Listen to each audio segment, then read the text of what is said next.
Pelo contrário, mesmo que o nosso homem exterior se corrompa, contudo, o nosso homem interior se renova de dia em dia. Porque a nossa leve e momentânea tribulação produz para nós eterno peso de glória, acima de toda comparação, não atentando nós nas coisas que se veem, mas nas que se não veem. Porque as que se veem são temporais, e as que se não veem são eternas. Senhor, nós queremos te agradecer pelo grande privilégio de participarmos deste culto de adoração ao teu nome. Nós reconhecemos que o Senhor fala pela tua misericórdia conosco, na medida em que nós participamos, na medida em que as partes da liturgia vão transcorrendo, nós reconhecemos a tua bondade, a tua misericórdia. E nós também te pedimos que continues a falar conosco, agora através da mensagem que será exposta. Ajuda-me, ó Deus, a ser simples, fiel às Escrituras, e que eu tenha a graça do Espírito para comunicar a tua verdade. Abençoa a nossa mente e o nosso coração, ilumina a nossa mente e nosso coração para que saiamos daqui com disposição renovada de te servir, porque é em nome de Cristo que oramos. Amém.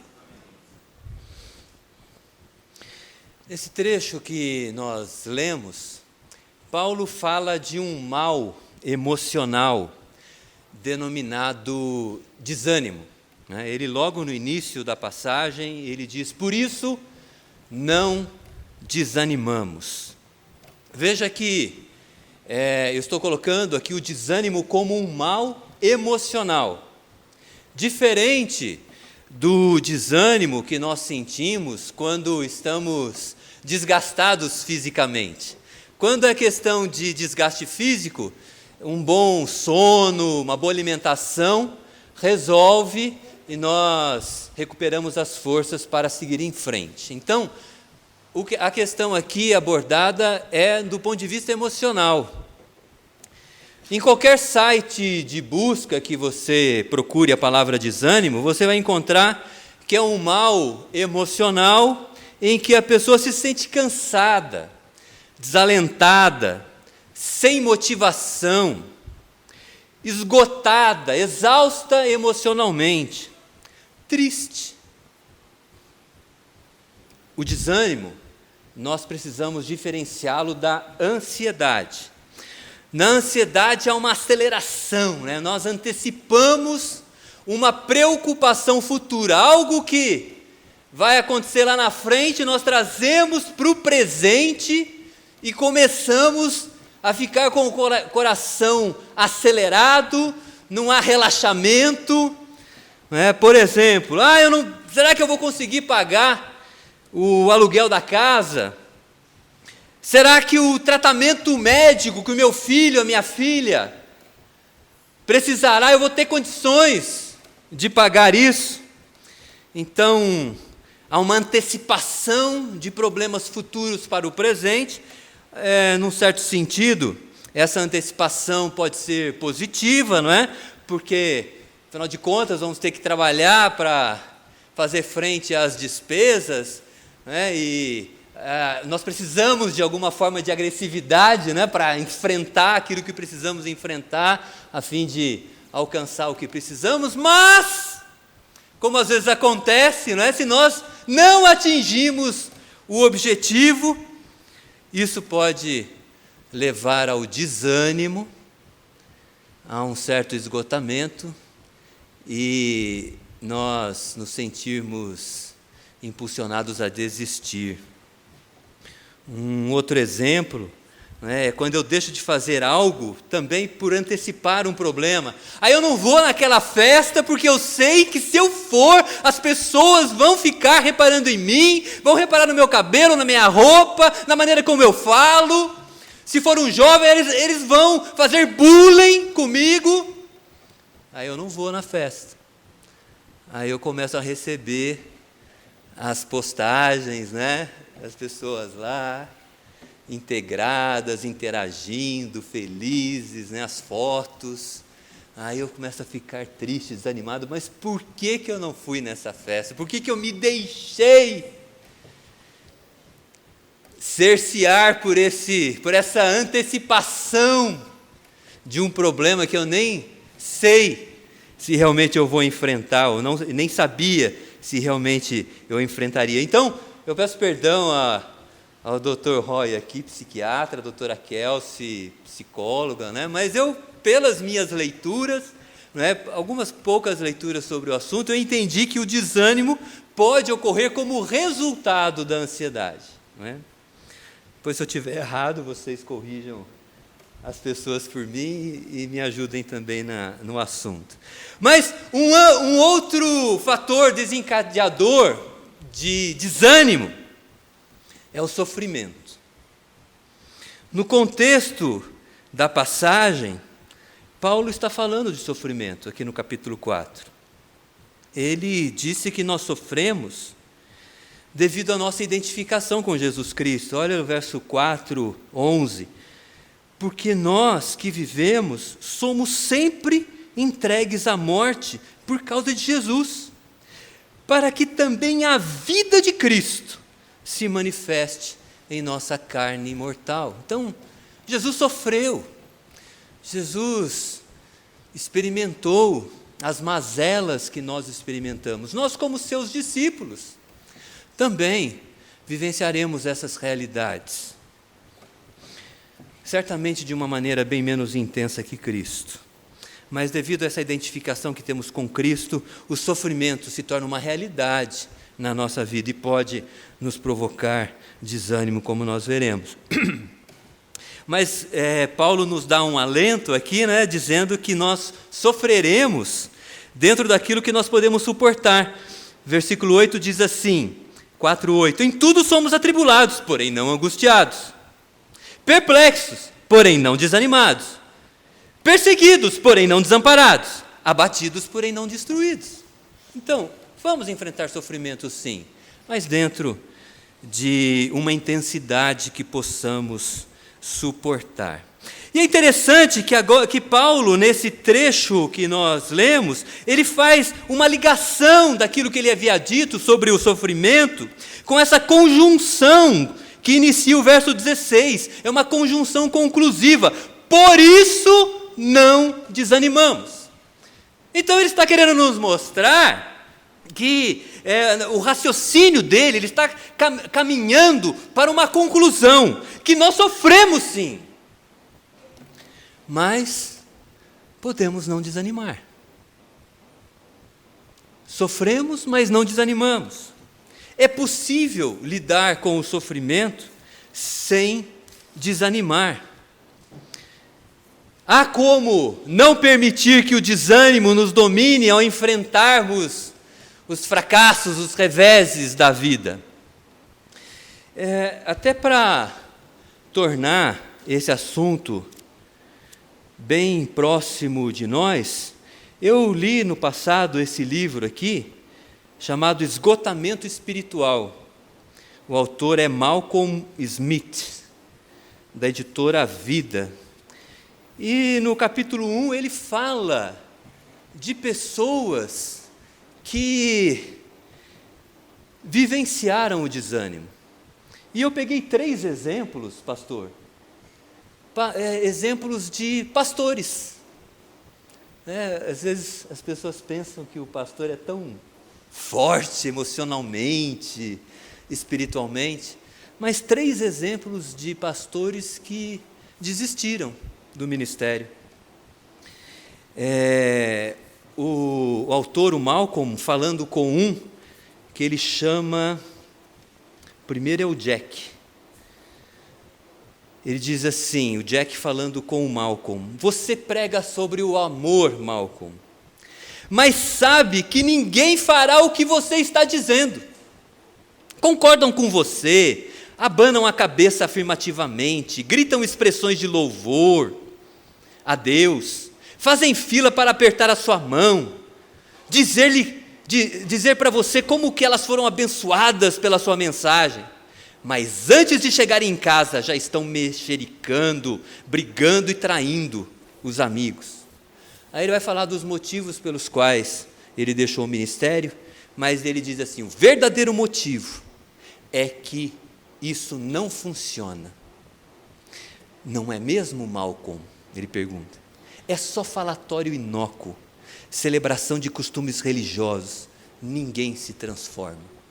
Então, ele estava tão desanimado que ele passou a descrer que a mensagem de vida das Escrituras pudesse transformar as pessoas. Aí ele vai falar com o Norman. O Norman deixou também o pastorado e se tornou gerente de uma mercearia no meio oeste americano. E aí o Malcolm começa a falar da história dele, diz que ele se formou num seminário teológico, tornou-se pastor de um pequeno grupo de pessoas, sob a bênção divina, o grupo cresceu rapidamente, mas aí surgiram as discussões, amargas discussões entre ele e alguns presbíteros. A pessoa que lhe servia de braço direito, eu creio que era o pastor auxiliar. A pessoa que lhe servia de braço direito foi embora, levando consigo metade da congregação. Aí ele juntou os seus pertences e saiu da cidade. Aí lá na mercearia dele, eles falavam, e o Norman abriu o coração, dizendo: olha, eu não dispunha de uma fonte de força espiritual que pudesse me alimentar, de tal forma que as minhas reservas estavam esgotadas, e eu não consegui controlar a pressão que acompanha o pastorado de uma igreja crescente, e nesse estado de exaustão, eu fiquei desgostoso com as ofensas, as infames ofensas, as lutas internas na igreja, aquela igreja que eu havia fundado. Aí olha o que ele diz no final, diz o texto aqui: sacudiu a cabeça com tristeza e lamentou-se, dizendo: há mais amor num bar do que na igreja. Pessoa totalmente desanimada. E por fim, o Phil. O Phil, ele disse que a maior parte da sua vida ele passou pastoreando uma igreja na Califórnia. Mas agora ele estava no ramo de seguros. Boa parte da sua vida ele gastou construindo uma igreja bem-sucedida, dando palestras sobre a vida espiritual em grandes convenções por todo o país. Mas com o passar dos anos foi perdendo contato com a própria família. A esposa tornou-se fria e distante. Ela acreditava que lhe haviam roubado o marido. Por isso nutria ressentimentos contra Deus e a igreja. Um dia, Phil, se viu envolvido numa aventura apaixonada com sua jovem secretária. Aí ele dizendo, cheio de tristeza: todo aquele trabalho que eu realizei me cansou demais. Trabalho para Deus me cansou demais. Quando a tentação chegou, eu não tive forças para resistir. Digo com toda honestidade, eu mesmo não acreditava quando percebi que estava envolvido com outra mulher. Meu ministério se tornara um empreendimento comercial. Deus estava longe. Quando a esposa soube da aventura, foi embora de casa e pediu divórcio. Pessoas desanimadas, tristes, exaustas. É possível vencer o desânimo? Paulo, nessa passagem, apresenta 3 focos que nós precisamos ter na vida para vencer o desânimo. Ele vai apresentar esse foco por meio de contrastes. Nós vamos observar. O primeiro foco está aí no versículo 16. Ele diz assim: por isso não desanimamos.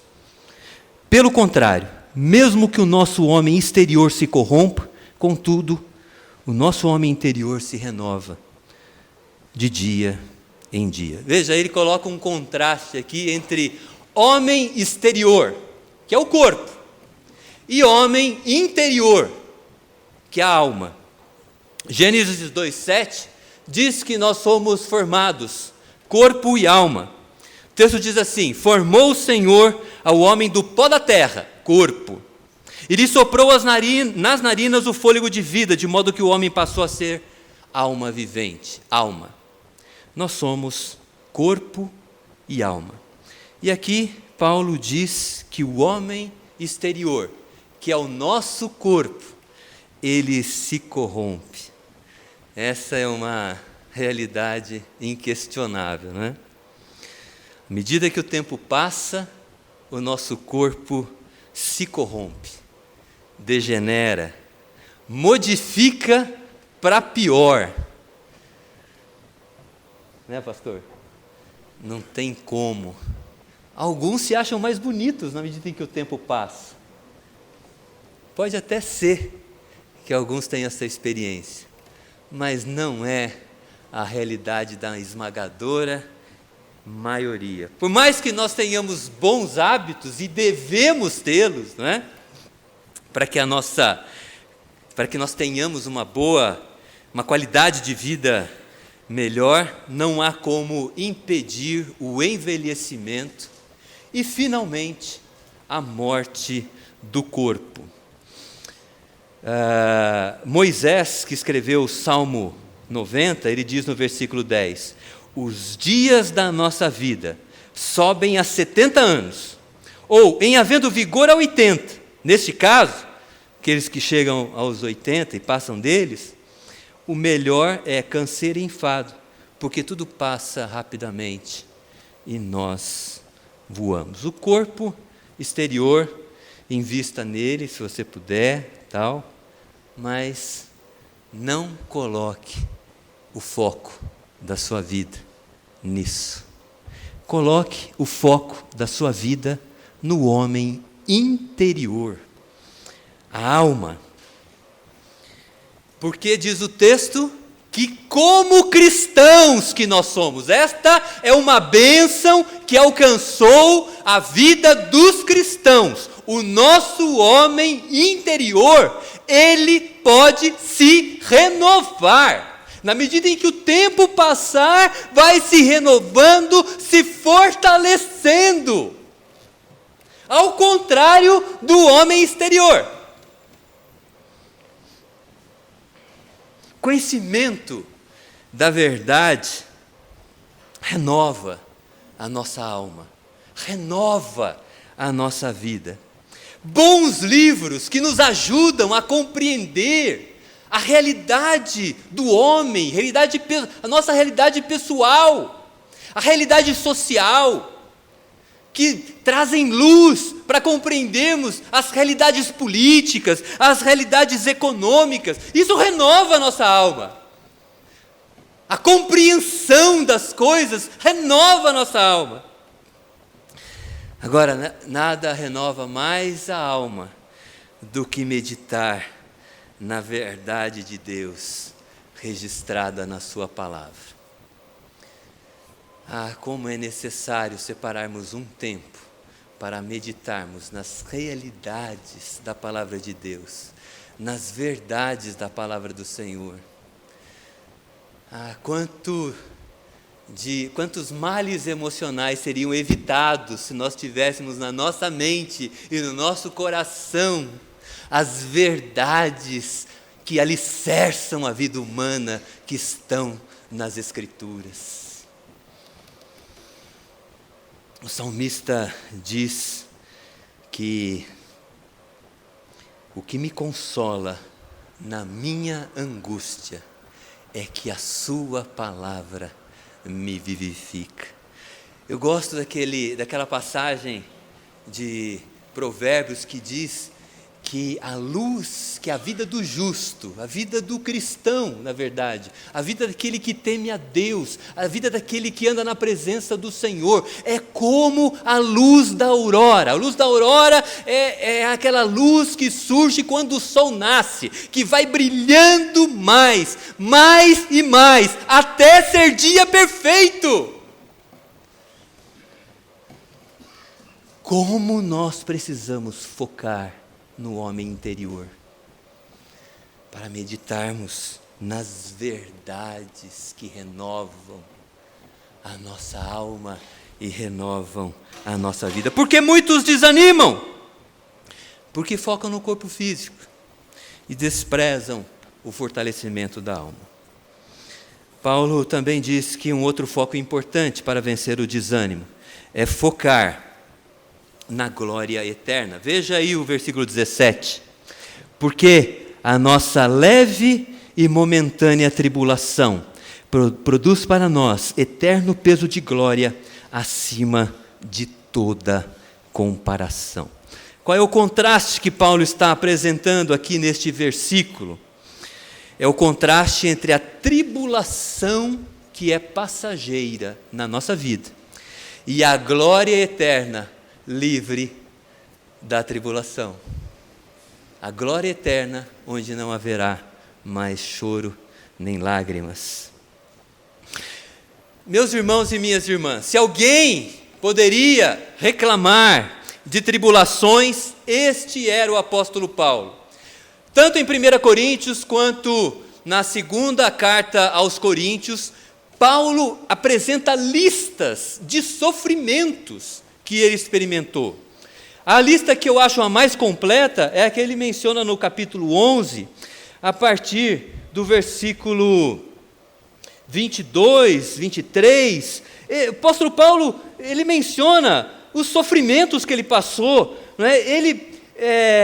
E alguns o criticavam como criticando ou desacreditando o apóstolo Paulo em relação à sua autoridade apostólica, e ele dizia: estes que me criticam, eu trabalhei muito mais do que eles, eu experimentei prisões por causa do evangelho, açoites, perigos de morte, eu fui fustigado com varas, eu fui apedrejado, eu experimentei naufrágios, perigos em rios, perigos de salteadores, perigos entre os meus conterrâneos, perigos entre aqueles que não eram os meus conterrâneos, estrangeiros para mim, perigos na cidade, perigos no deserto, perigos no mar, entre falsos irmãos, uma lista de sofrimentos.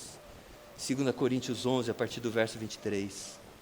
E ele termina dizendo, trabalhos, fadigas, vigílias, fome, sede, frio, nudez, mas das coisas exteriores, além das coisas exteriores que ele mencionou, né, que eu mencionei, o que pesa sobre mim diariamente a preocupação com todas as igrejas. Se há alguém que poderia falar de sofrimento, esse era o apóstolo Paulo, mas ele se considerava como um vaso que precisava ser quebrado, muitas vezes pelo sofrimento, para que a glória do evangelho refletisse através da vida dele. Essa era a compreensão que ele tinha, porque no capítulo 4, verso 7, ele diz assim: temos, porém, este tesouro em vasos de barro, para que a excelência do poder seja de Deus e não de nós. Paulo está usando uma figura conhecida na época. Não havia bancos naquela época. As pessoas ricas escondiam os tesouros em vasos de barro. Eles pensavam assim: ninguém vai desconfiar que nesse vaso de barro sem valor nenhum tem um grande tesouro. Escondiam ali. Aí depois quebravam, quando queriam resgatar a riqueza, quebravam o vaso e resgatavam. E Paulo está usando essa figura para dizer assim: nós somos vasos de barro e por vezes precisamos ser quebrados. E o sofrimento nos ajuda a depender menos das nossas forças, menos da nossa capacidade, da nossa inteligência, para dependermos mais de Deus. E assim o evangelho refletir através da nossa vida. Então Paulo tinha essa compreensão sobre o sofrimento, mas ele carregava consigo também a certeza de que a vida futura, na glória eterna, na glória de Deus, seria livre de sofrimentos. Conforme ele diz aqui, a nossa leve e momentânea tribulação produz para nós eterno peso de glória, acima de toda comparação.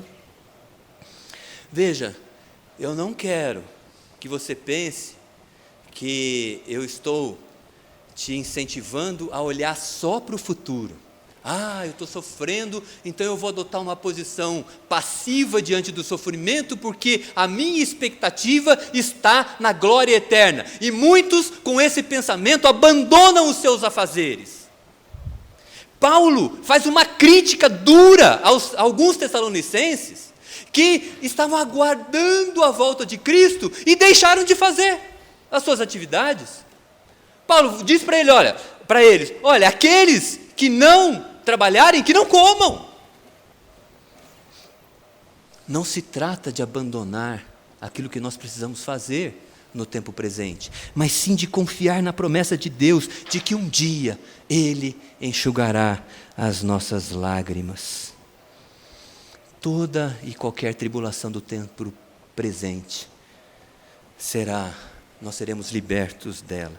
Porque muitos desanimam, porque focam na tribulação do tempo presente, ao invés de confiarem na promessa de Deus. E para finalizar, meus irmãos e minhas irmãs, Paulo nos exorta a focar nas coisas invisíveis para vencermos o desânimo. Veja aí o verso 18. Não atentando nós nas coisas que se veem, mas nas que se não veem, porque as que se veem são temporais, e as que se não veem são eternas. Foco nas coisas invisíveis. Contraste aqui coisas visíveis que são temporais, coisas invisíveis que são eternas. O que são as coisas visíveis? São as coisas materiais, terrenas, do dia a dia, são importantes, eu vou listar alguma delas. É bom que nós estejamos atentos, alertas em relação a esses assuntos, né? Mas o foco não pode ser neles, da maneira como eu vou explicar na sequência. Quais são essas coisas invisíveis que eu elenquei aqui para meditarmos? Por exemplo, coisas materiais, coisas do dia a dia, coisas terrenas. A política. Eu quero lhes dizer que eu não tenho político de estimação, em primeiro lugar, tá bem? Eu não tenho. Mas eu procuro me informar em fontes seguras sobre política para não ser manipulado por notícias falsas, as famosas fake news. Incentivo você a fazer o mesmo. Economia. Eu gosto de saber da situação econômica do meu país, porque isso afeta a vida de todo mundo. Eu gosto de refletir sobre a participação do Estado na economia. Há alguns que defendem uma participação maior, outros que defendem uma participação menor do Estado na economia. Eu entendo que quanto mais o Estado participa da economia, tende a aumentar a corrupção, mas se o Estado não participar da economia, tende a haver uma menor proteção às pessoas mais pobres e vulneráveis. Então eu não sei, é difícil governar, não é fácil, né? Mas eu acredito que a gente precisa pensar num equilíbrio, né? Uma participação, principalmente no contexto do nosso país, em que nós contamos com muitas pessoas em situação de insegurança alimentar, muitas pessoas em estado de miséria. Nós precisamos, eu entendo, em alguma medida, de Estado para ajudá-las. Não é porque a iniciativa privada não o fará, eu tenho certeza. Mas são questões que a gente precisa meditar, não é? São coisas do dia a dia, as coisas visíveis. Desmatamento, não é? Nós, como crentes, nós precisamos nos preocupar com essa questão também. Afinal de contas, nós vamos deixar recursos, fontes de alimentação para os nossos netos, bisnetos, para os nossos descendentes, ou vamos destruir tudo? Há necessidade de pensar nisso. Questão do combustível fóssil, energia, o combustível fóssil, às vezes é mais fácil importar combustível fóssil para os países que não têm, né, do que, de repente, investir em fontes renováveis de energia, que não degradam o ambiente, mas existe um investimento inicial importante. Então, questões do dia a dia. Quero dizer que, a partir das leituras que tenho feito, tenho chegado à conclusão que o Brasil, ele é um país onde existe racismo estrutural. Se você discorda de mim, eu respeito, mas vá se inteirar acerca do assunto. Eu entendo que nós estamos num país onde existe racismo estrutural. A questão do direito das minorias, dos indígenas, das pessoas homoafetivas. Essas pessoas são seres humanos como nós. Precisam ter proteção legal para si também. Igualdade entre homens e mulheres na vida profissional, salarial, né? Entre homens e mulheres. Todas as questões, você perceba, são as questões visíveis, né? Que têm muita relevância, e dentro de um espírito respeitoso e democrático, nós podemos divergir sobre essas questões visíveis, sobre essas questões terrenas, mas como cristãos, nós precisamos focar nas questões espirituais. O que significa isso?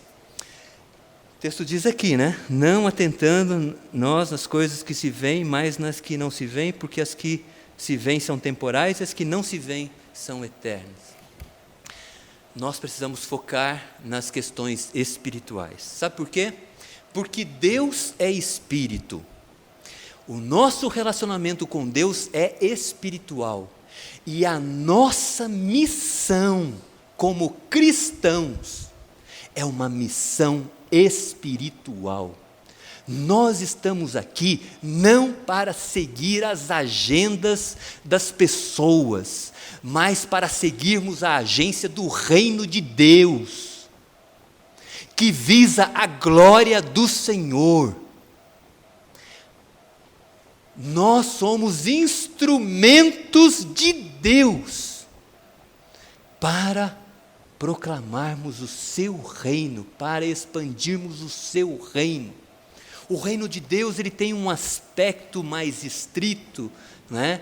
Que nós existimos para divulgar a redenção que há em Cristo Jesus. Por isso, nós pregamos o Evangelho, por isso, nós apoiamos agências missionárias, seja em oração, financeiramente, ou quando Deus levanta pessoas, famílias, para irem para o campo missionário, não importa. Esta igreja aqui é fruto de uma obra missionária. Não é isso, reverendo? Dos irmãos norte-americanos, intermediados pelos líderes da igreja. É dessa maneira que esta igreja foi construída. E hoje nós desfrutamos desta bênção. Então, nós somos agentes do reino. A nossa missão é espiritual. Num sentido estrito, nós pregamos o Evangelho. Mas num sentido amplo, nós somos instrumentos que levam os valores do reino em todas as áreas da vida. Nós precisamos de cristãos que sejam servos verdadeiros de Deus e que tenham conhecimento do assunto para entrarem nas várias áreas da vida humana e serem bênção, e nesses locais promoverem a justiça de Deus, a paz de Deus, a defesa do direito das pessoas, a preservação do meio ambiente. Então, a nossa missão espiritual. Por que as pessoas desanimam? Porque elas querem resolver as coisas com a sua força, com a sua inteligência. E não vai resolver. Agora, quando nós nos lembramos que nós somos instrumentos de Deus, onde Deus nos coloca, dentro de casa, no local de trabalho, no local de estudo. Eu quero fazer as coisas de modo que, através da minha vida, os valores de Deus, os valores do reino sejam divulgados. As pessoas compreendam o que é ser um cristão. E assim, eu posso contar com esta bênção de que onde eu estou, aquilo que afeta a minha vida, eu sei que Deus vai à minha frente. Antes de fazer alguma coisa, eu falo: Senhor, eu dependo de Ti, vai à minha frente. Foco nas questões invisíveis. Nós temos uma missão, e essa missão é espiritual, como instrumentos de Deus. Nós somos passíveis de ficar desanimados. Seja pela ansiedade, seja pelo sofrimento. Por vezes nós sentimos uma canseira, um esgotamento, ficamos exauridos emocionalmente. E a palavra de Deus, ela nos ensina que é possível, mesmo tristes, mesmo sabendo que a situação não é favorável, seguimos em frente, vencendo aquilo que quer nos frear. De que maneira? Alimentando a nossa alma, renovando o homem interior, focando na glória eterna. As tribulações são passageiras. Deus vai fazer passá-las, seja nesta vida ou no porvir. E lembrando que a nossa missão é espiritual. Seja limpar uma casa ou governar um país. Quando você faz essa atividade para a glória de Deus, você vai entender que aquilo que você está fazendo é algo muito importante. E você vai fazer para que o nome dele seja exaltado e o reino dele seja implantado. Reino de justiça, que um dia nosso Senhor Jesus Cristo trará na sua volta. Que Deus nos abençoe. Amém.